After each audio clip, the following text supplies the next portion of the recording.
screen and we'll get started. Let's see. All right, so you're seeing that, right?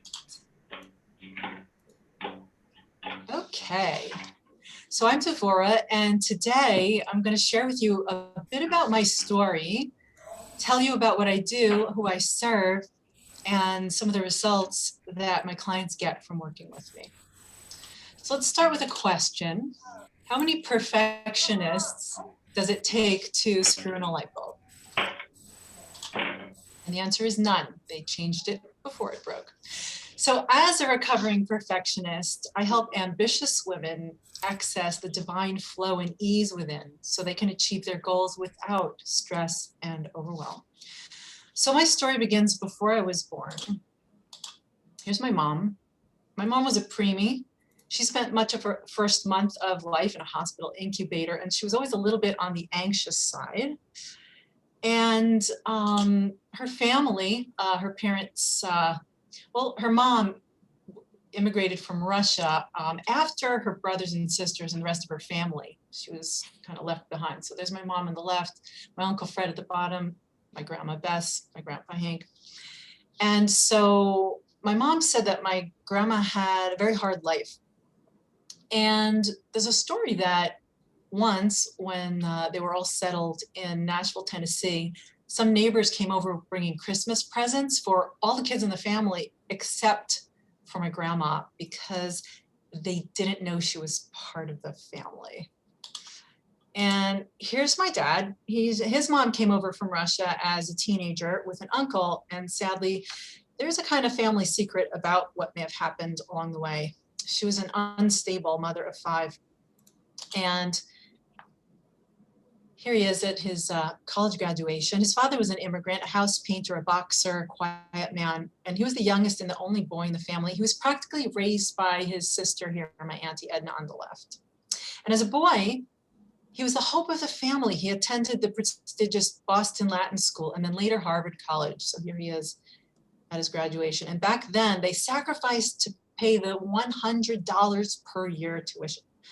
So he came from an unstable home where they sacrificed for him, and his duty was to work hard in return. So we think that we come into the world a blank slate, but that's not the case. So here I am. Even before I had a chance to figure out who I was, I had already inherited a chain of attitudes and behaviors from those who came before me. And as I grew up, my parents taught me lessons. Do well in school, do everything with excellence, sacrifice yourself along the way. Here I am in my baton twirling costume. I would cry if I didn't get first place. Here I am, I graduated 3rd in my high school class. I didn't cry, I was actually pretty happy about that. So here were my early life lessons. You have to push yourself. You can never do enough, you're not enough. Don't take care of yourself because you're not worthy or deserving. So why take care of yourself? So this is where I grew up, in this tension where I learned how to appreciate doing my best to the extent where it was never enough, and also not taking care of myself. Because if you're not seen and heard by your caretakers, how can you feel worthy or deserving? My life was a struggle between these two forces that I inherited. So I went on to Harvard College to graduate with honors. Now, needless to say, the tuition was a lot more than $100 a year by the time I got there. And this conflict within me got stronger until one day I was sitting with my husband. Sitting with my mom, Freudian slip there. And I had a vision that if I didn't learn to become a type B personality, by the age of 40, I would have a heart attack. Now, I don't know why at the age of 20 I had that vision, but just sit tight. Fast forward to my life here in Israel. I'd become religious in my quest for personal perfection. I wanted to be the perfect mother to perfect children. Here's my husband. We've had a couple more kids since then, and things were pretty chaotic and scattered raising these kids. So I was raising them as a Harvard mom from a place of excellence, but raising kids, nothing's perfect. So I was pushing myself until I got exhausted. And all I could think about was I wish I could just get away for a few days. And guess what? I did. I landed in the hospital. I landed in the hospital with inflammation in the brain, spinal cord, and optic nerve. Here's a picture of my eye, my left eye. The gray area is where I actually saw a gray spot in my vision. Wherever I looked, I just saw a gray spot. So I was basically going blind.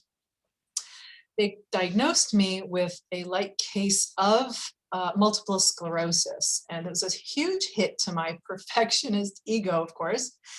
The original diagnosis was for a rare type of multiple sclerosis that hits only 1 out of every 100,000 people. And I was devastated because I always thought I was 1 in a million. So that was my wake-up call.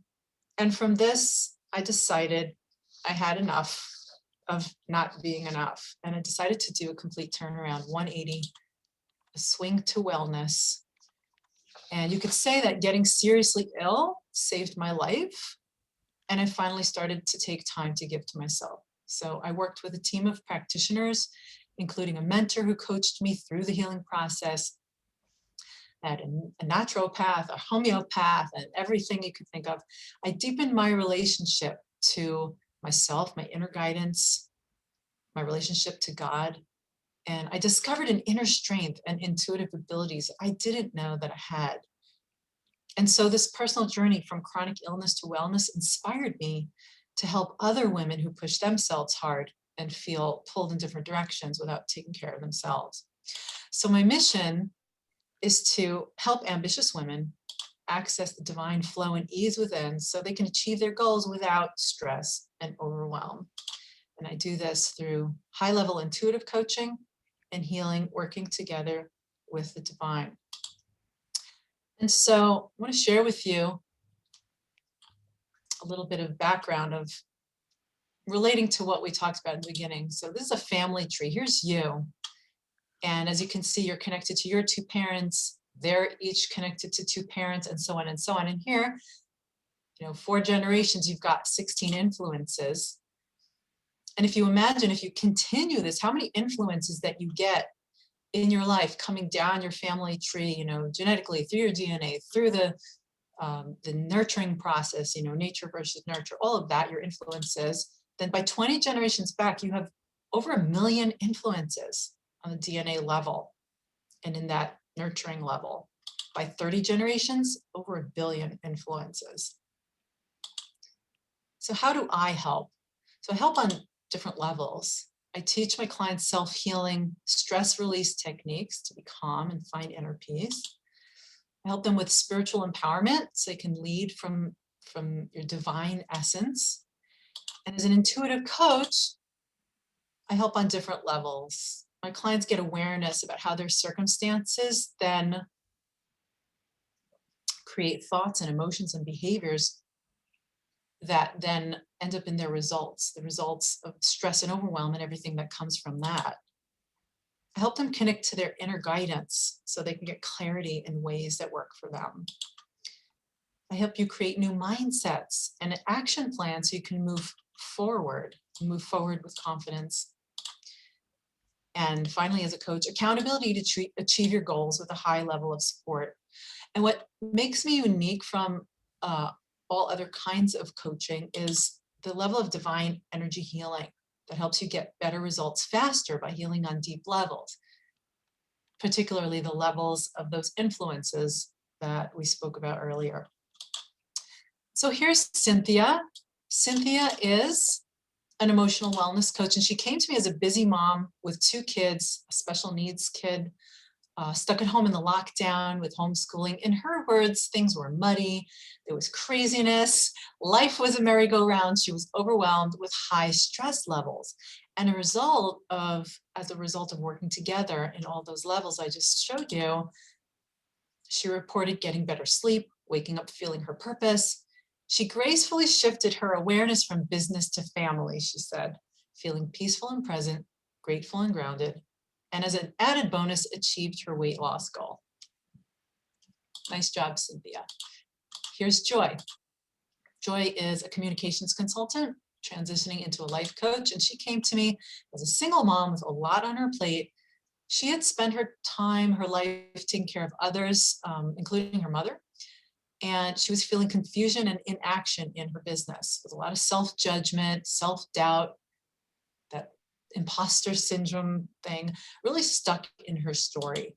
And after working together, she felt reconnected with herself. These are her words, able to tap into her inner wisdom, feeling centered, aligned with her inner knowing, clearly focused on her next actions, and more confident in her work and all other parts of her life. Devora helped me to embrace and enjoy the beauty of simply being human, which is just really priceless. All right, so real quick, 4 groups of milestones I help my clients achieve in work-life balance with boundaries, finding time for themselves, being present, and being happier. On the physical level, healing chronic and acute issues. A lot of this comes from the divine energy healing and the self-healing. Greater self-care, energy levels, feeling healthier. On the emotional and mental level, releasing the negativity so that they can feel inner peace, calm, confidence, balanced, grounded, connected, and achieve their goals with less effort. Finally, in relationships, like all of that, when you take care of yourself at all those levels, your relationships naturally improve. So you have better communication, your marriage feels like a team, better parenting, and you have more fulfillment. So in sum, my vision is to create a divinely inspired world where women lead with grace and with ease. So thank you so much for letting me share some of my story with you. And if you'd like more information, I have a free guide that you can download from my website. It's called 4 Steps to Ease and Flow for High Achieving Women. And thank you so much. Thank you, Devora. That was great. Does anyone have any questions for Devora?